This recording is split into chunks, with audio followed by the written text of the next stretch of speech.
Night, guys. This is my first live ever.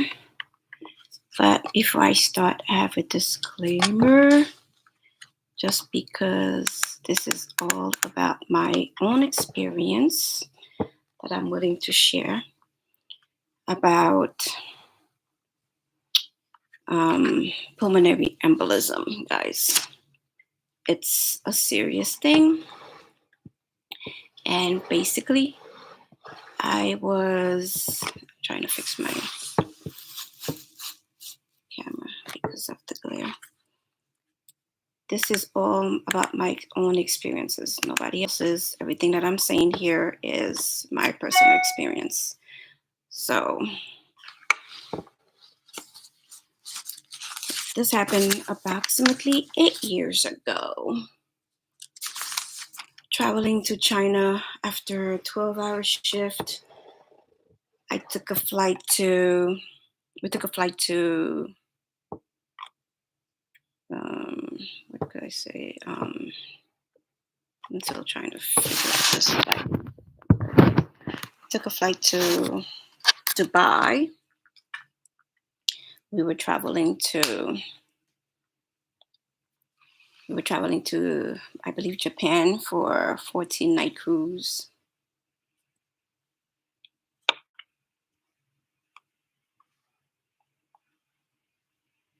And right after a 12-hour shift, headed to the airport and excited about traveling, going to new places, experiencing different things, new places, because we went on a 14-night cruise from, I believe we left from Singapore, but we went to Dubai, stayed a couple of days, then went to Singapore, stayed over a day, and then we took the ship from Singapore. And the thing about that, it was a 13-hour flight. Nothing bad about it. We traveled with Emirates. And the thing about what people don't know when you're traveling these long flights, you gotta make sure that perhaps maybe you wear stockings, like compression stockings or socks. That helps with long sittings and preventing blood clots. If I'm looking over, guys, it's because I'm looking at my notes because I don't want to forget anything. And so after experiencing my nice cruise, my nice vacation, I came back and I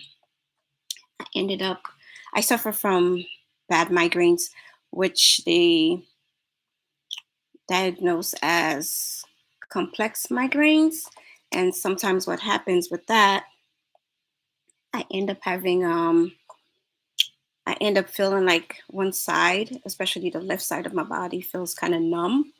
And I will usually end up at the hospital to, just to make sure that I'm not having a stroke or anything of that sort. And so after coming from my vacation, it was fun-filled, enjoyed it, had a good time. I came back, but I was still on vacation from the time I returned. I believe I went back to work, then I had another week vacation, and I felt a little different, like I was getting a migraine, which is not bad. It was something that I know my auras, and I know when I'm going to have them bad. And I also do know when I need to go to the hospital. Okay, I have to say this disclaimer again. Everything that I'm about to say is about my own experience, nobody else's. This is for me. I'm talking about pulmonary embolism. And like I said before, just in case anybody hasn't heard, I'm a little nervous. This is my first live, and I'm trying to make sure I get everything. After working 12 hours about 8 years ago, I went on a long flight to Dubai. We were going on a cruise. We traveled to Dubai, then we stayed 2 days in Dubai. Then we went to Singapore, stayed over a day where we caught the ship for our cruise. It was a 14-night Japan cruise and South Korea. And after returning from my cruise, which was a wonderful vacation we had enjoyed, I suffer from bad migraines, which have been diagnosed as complex migraines, which means sometimes they are so bad that I feel like one side, like my left side, would be numb and or tingling or different types of things going on where I have to go to the emergency room. With that being said, I came back from vacation, went back to work, and I had another week or so of vacation, which I took. And then it so happened one night I was sitting at home with my husband, and I told him, I was like, I'm getting a migraine. And of course, it felt different. So I said, I started to feel the tingling on one side. It started the from the cheeks, and then it kind of went down, and then I started feeling it on the arms and the legs. So I said, okay, I think this is my cue to go to the emergency room. So I did. I went to the emergency room, and just to let you know, give you a little information about pulmonary embolism.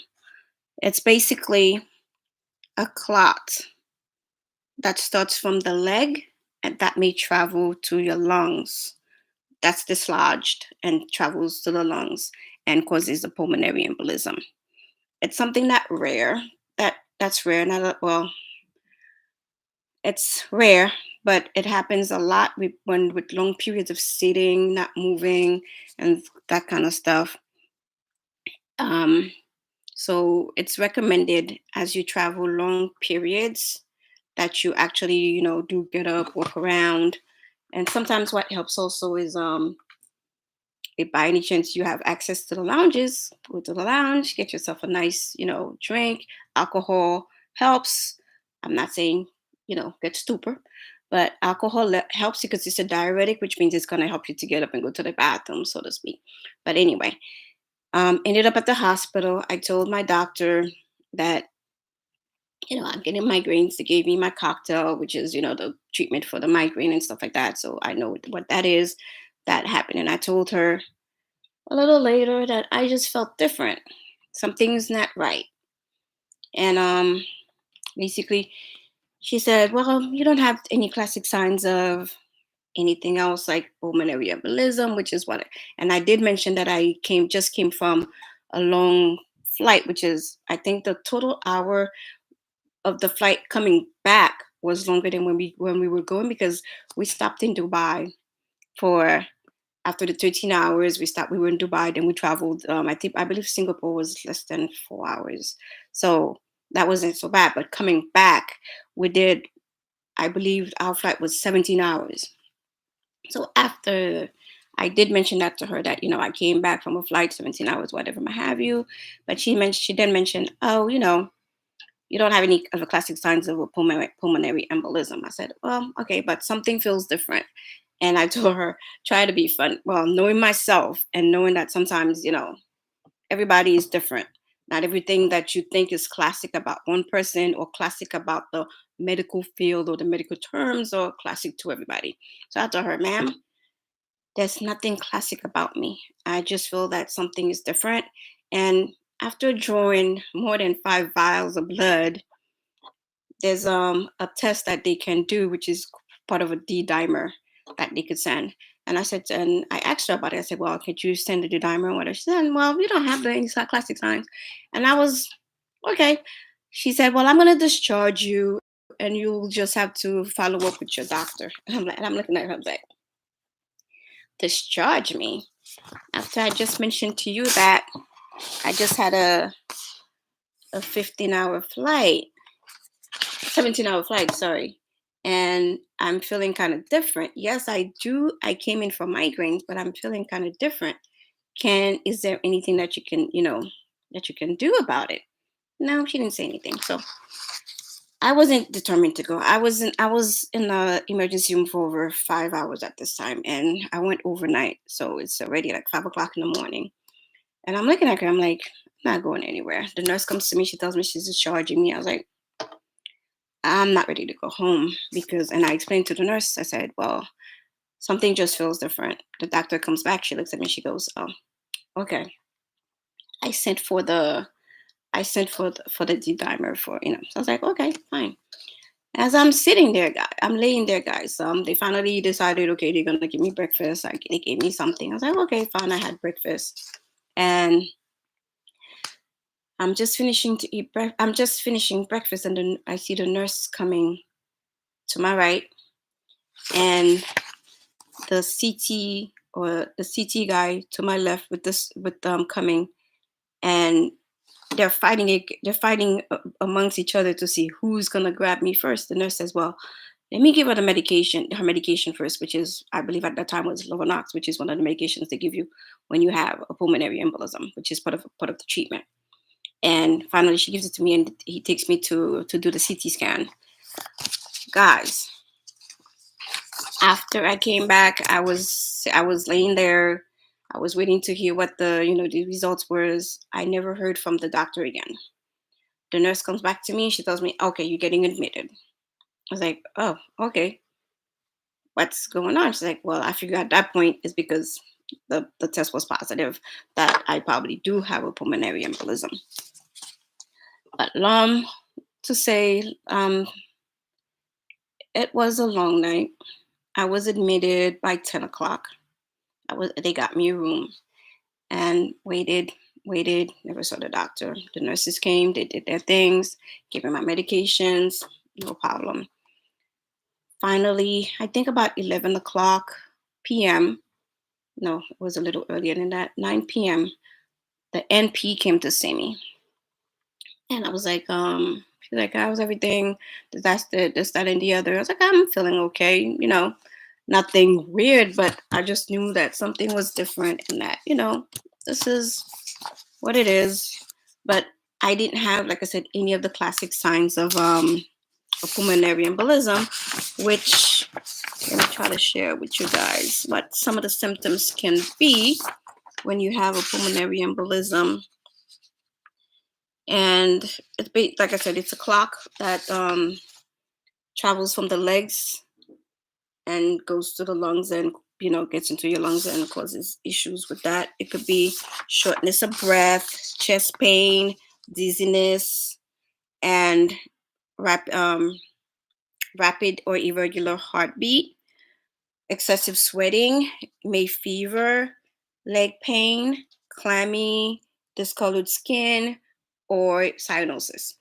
So those are the signs. I didn't have any of those signs, just my migraine, which is the sensitivity to light, the sensitivity to noise, and just being uncomfortable within my own self because headache, whatever might have you. So with that said, she came to me and she asked me, I'm feeling. I was like, I'm good. Nothing, nothing different than the migraines I'm getting. I got my cocktail. I was feeling okay from the migraine and stuff like that. And so I decided to say to her, so what was the results of the level for the D dimer? Guys, I am not lying. And I was shook when she told me the levels were about 100 times what they should be. At that point, I was like, oh, okay, I get it. Medications are being given. I was on Lovenox and warfarin, which is another medication that they do give you for treating pulmonary embolism. But the fact that I was on both of them at the same time was interesting to me because that meant my levels were a little elevated. So, because I was getting treated aggressively at that point, I guess. And I was I was in the hospital for about 5 days and receiving the warfarin and Lovenox about twice a day. And basically, I would just get up. I had a roommate the first night. She was really nice and she took care of me. I like this was my first time in a hospital. Never been admitted before. Mind you, I'm a healthcare worker. I'm in a hospital all the time, but I've never been on the other side of being admitted to a hospital. So that was interesting to me. But my roommate left the next day and I had the room to myself for the next 4 days. So I would get up and walk walk around, get up, take a shower, do my daily things, and just keep walking the halls. And it was so weird too. I was in a room where I felt like I was away from the rest of the hospital because there was a hall in a corner. So I would just, if I needed to get anything, I would have to walk the hall, walk around, and go get anything that I need, like water and stuff like that. So I would do that. And the nursing station was on the other side of the wall also. So I would walk if I needed to. I never needed anything from the nurses, but just to see faces, I would just walk. There were two rooms on the side that I was. And I was the only patient in one room, and I think there were two patients in the other room, but I don't think they were like mobile, so they were bed bound. So I would just walk around and come back. But at 11 o'clock the same night, my new who's my doctor now, I kept him as my doctor because he's awesome. And he came to visit me, and I explained to him what happened, and I told him about my experience with the doctor previously, and he shook his head. I was like, "This is not." I've never been in a situation where I felt like I was just dumped, basically, because the doctor never came back to me. She never spoke to me. I've never seen her again. And long to say, guys, when you go to the emergency room, I want to tell you, if you don't have anybody to go with you, that's one thing. But if you have somebody with you that you could have, if you're not aware or you feel comfortable asking questions that can ask the questions for you, do delegate that such person. And when you feel like something is wrong, that you do not want to, that you feel like you're not being answered or that's not being looked into, I beg you, stand your ground. Stand your ground. Ask the questions. If they're not answering you, ask again. Make sure that you're getting answers to what you're asking. Because I am a perfect example of, I believe that it helped me that I'm in the medical field, that I was able to understand and ask and, stand my ground to say that I wasn't going to go home, to make sure that things were done and so that I could be looked into. But I'm asking you, for any reason at all that you go into the emergency room or a doctor's visit, when you feel something is wrong, keep to your ground. Keep to your guns. Ask the questions. Make sure that you're answered. Do not let it go. Do not let it slide. It's not going to help you. She told me to go home. I would go, follow up with my doctor. If I had gone home, and I can assure you, if I had gone home, and sometimes you know how hard it is to get to follow up with a doctor. It could be a week, it could be 2 weeks, it could be a month, but that's what happens. So by the time, if I had waited to go and follow up with my doctor, I guarantee you guys, I would not be alive today talking to you and giving you this information. Okay? So please never leave a doctor's office unsatisfied or feel like you were not answered or you haven't been spoken to the proper way. Never leave the office or the doctor or get a second opinion if you have to. So, and to go back on what I was saying about when you're traveling long hours, they can most flights that are international, that are traveling for more than 6 hours, I believe, they offer you, or they can offer you wine with your meals. And most of them, I believe it's free, that they offer you, because I know when I traveled Emirates, it was free. And mind you, when I did travel, I did get up, I did walk, I did have wine, but it just so happened that I'm a person, I guess I was prone to getting the pulmonary embolism, because I did all I was supposed to do to avoid being, getting an embolism. Because we got up, we chatted in the back of the plane, me and my friends, because it was a group of us that traveled. But as to say, treatment for my treatment, like I said, was what I got was Lovenox and warfarin, which was given to me for 5 days. And there are different ways to treat. And I believe also after that, I was discharged home on a different type of medication, which is Xarelto. And you could have, or there's also, I forget the name of the other one because one of my coworkers is on that. I forget the name of it, but there's two different types. There's one, the other one you take 2 days. The one I have is once a day, which I took for uh, a few weeks, but then I was taken off of it, then I was put on back on it again. So it all depends. It all depends. Some people go on it for long periods of time. Some people may stay on it for the rest of their lives.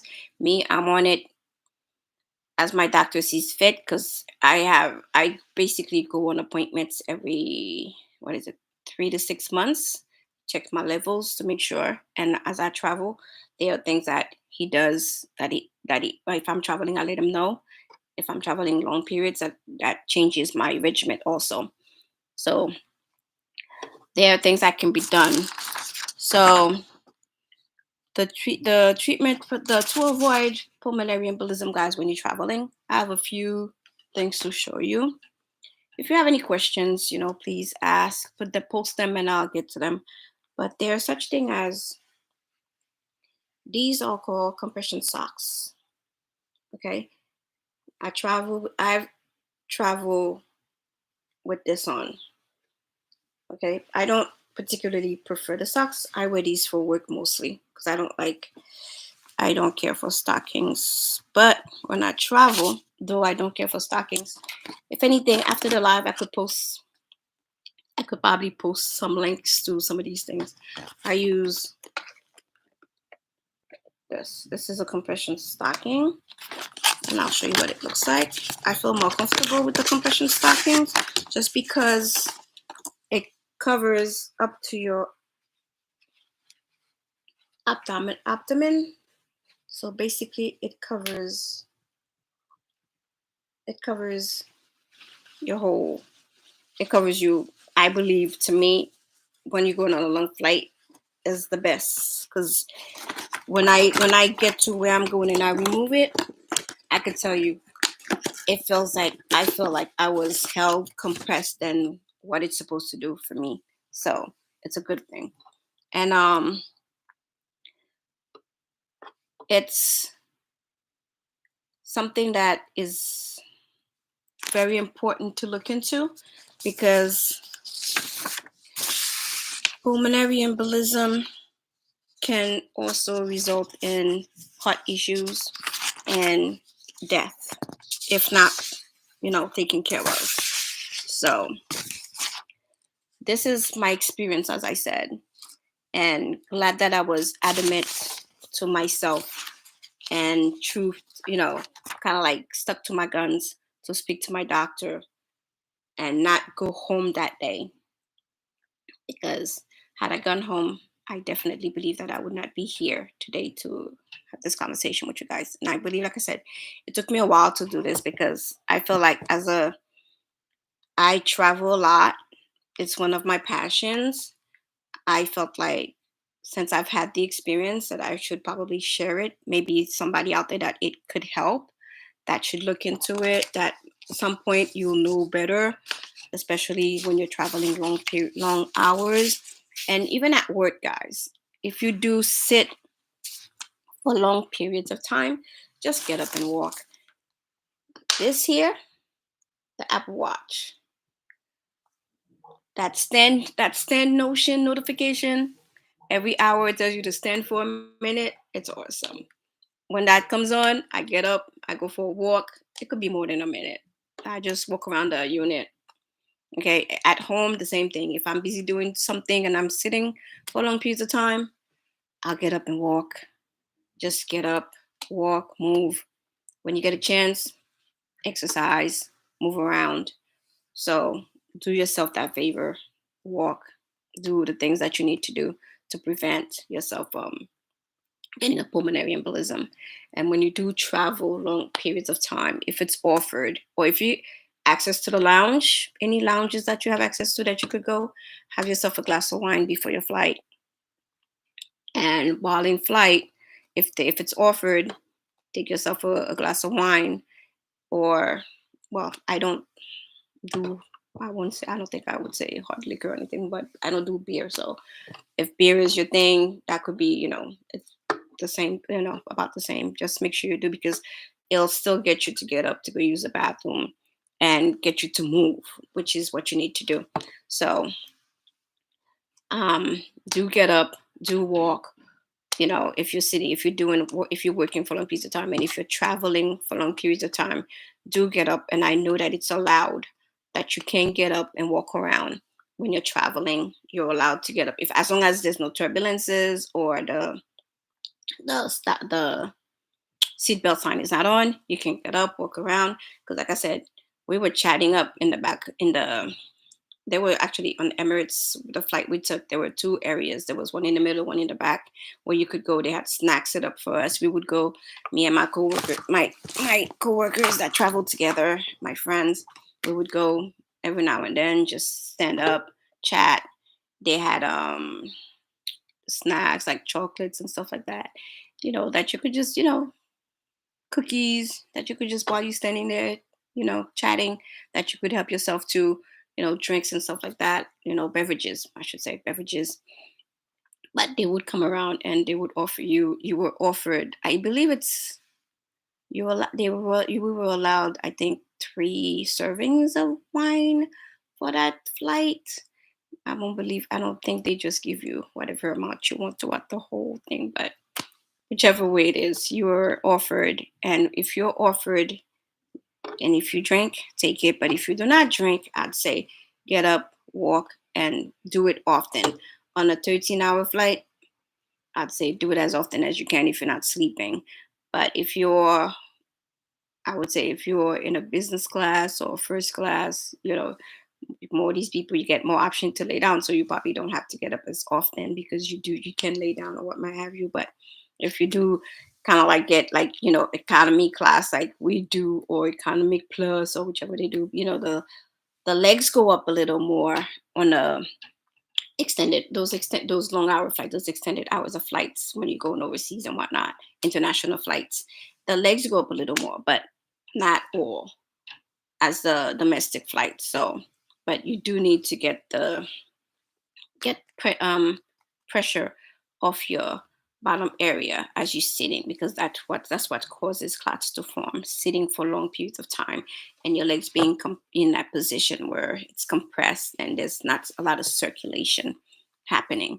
So do take care of yourself on long flights.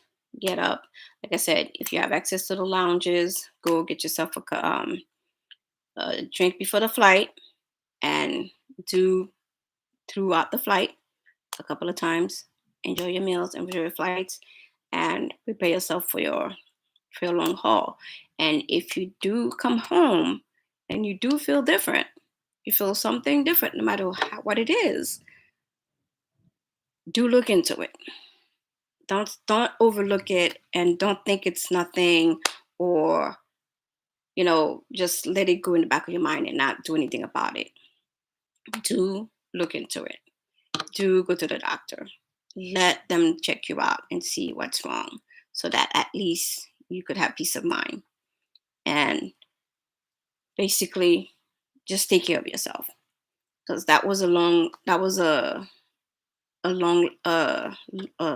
health crisis, a health well, how would I put it? It was a lesson to learn, basically. That it's not that I didn't know that you should move when you travel. I did know that, but in my case, I was more prone to getting that, and getting in a pulmonary embolism. And like I said, I wanted to make sure that you guys know, when you do go to the doctor, let them know what you feel. Like I said, I didn't have any of the symptoms of lightheadedness, fainting, shortness of breath, the leg pain, the swelling of the legs. I didn't have any of that, guys. All I went to the doctor for was a migraine, which complex migraine. that I do have, they're bad when I get them, to the point where I end up in the hospital because I need to be screened for strokes. And by the grace of God, I'm good. That hasn't happened.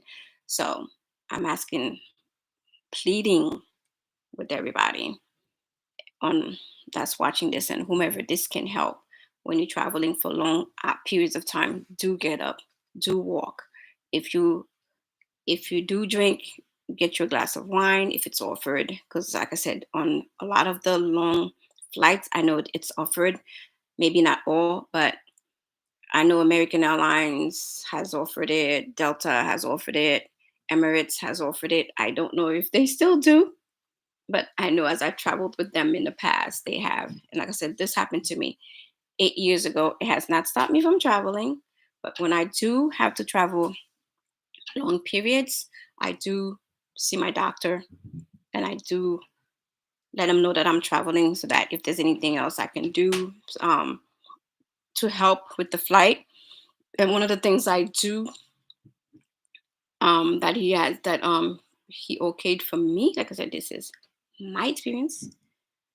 My disclaimer is this is not this is not professional opinion or advice. This is specifically what happened to me, and I'm just sharing so that you guys can know to do to take the steps that you need to take to follow up with your own to get yourself taken care of. Aspirin is what he told me that I can do before my flights, but can't do aspirin and alcohol at all at the same. Okay, there has to be a period of time, because I'm not one that drinks a lot. But if I know I'm gonna go on a long flight, and if I'm home and I know I'm not gonna have time to go to the lounge, I'll do the aspirin. And then by the time you get to the airport, you have to wait 3 hours. I won't have anything to drink for like maybe a 6 hour period after I've taken the aspirin. So to counter, the feeling of just like diabetic, the aspirin and what it does. But it's not something I do all the time. But like I said, I have access to most of the lounges. So if I try my best, if I know I'm going for a long flight, to go to the lounge and then get a drink, relax, and then when I get on the flight later on, do that. But the main thing is to keep moving, especially if you're in the economy seats, guys. If you have business class and you have first class, those seats go back to lying position, which relieves the stress and the compression from your bottom section, which can help you. So, as to say, it's different for those of us who travel economy. I have traveled first class, and yes, when I get a chance, I will. I do, but it doesn't happen all the time because I don't travel first class all the time or business class. But if I have the points and I can, I do. But if I can't, this is what I do: wear your stockings, wear your socks, compressions, and make sure you do move. Even with the compressions, I do get up, I walk around, and like I said, they do not stop you and you're not restricted unless there's turbulence and this seatbelt sign is on overhead. You can move around the cabin of the plane. So, and this is not just to say only when you're traveling. Like I said, when you're working, also, if you're working long periods and you're sitting down, get up, move about, do yourself the favor, keep moving, stretch out, whichever you feel comfortable doing. Just if you just get up, do a couple of jumping jacks in your spot, whatever. If you can't move around, if there's no, if you're at work and you can't move around, but you could just get up, move around your desk, or just take a walk to the bathroom, whichever. Even whether or not you have to use it, just to get yourself to be to move around, so that it helps. So, if any questions, leave them in the comments. I'll go check them and I'll answer whatever I can to the best of my ability. Like I said, this was my experience. Learn from it, and I do try my best to when I'm traveling to do the things that I'm supposed to do, which is move about, move about, move about, get up, get up, get up. Especially if you're sitting for long periods of time, guys. This is the best that I can, the best advice that I can give you. And take care of yourself. Any questions, any comments, anything, just leave them in the chat and I'll try to get to answer them. This is my first actual, well, not my first live because I've done a few, but this is the first, I think, pertinent that I've done with information. So if there's anything I could answer, I will try. If not, you know, my name is Michelle. Ooh, I did forget to say that. Sorry. My name is Michelle from Mickey's Adventures, aka Mickey. That's my nickname. Mickey's Adventures. I enjoy traveling. I enjoy doing the stuff that involves traveling, family, and all of that. So I do apologize for that introducing myself at the beginning because, like I said, I was nervous. I'm still a bit nervous, but I'm glad I was able to do this. But I'll try to remember next time. Introduce yourself first, child. Sorry. Sorry. Nervousness will do that to you. But thank you for watching. And if you enjoy this content and if you'd like to see any more contents like that, just put it in the chat. Let me know. And I'll try to see if I can do whether I do it, with me on the screen. I'll try to do my best. I'll try to answer your questions if you have any in the chat. Or, if you find this information any, subscribe, like, and hopefully this will help somebody along the way. And maybe you could share with somebody that could use that information, that could help. So thanks again for watching. Like I said, if you find this information interesting, like and subscribe to my channel, Mika's Adventures. I enjoy travel. I I am also a travel advisor. You can find me at Mika's Adventures or MikisTravelAdventures.com if you want to reach out to me. Thank you so much for watching. Have a good night.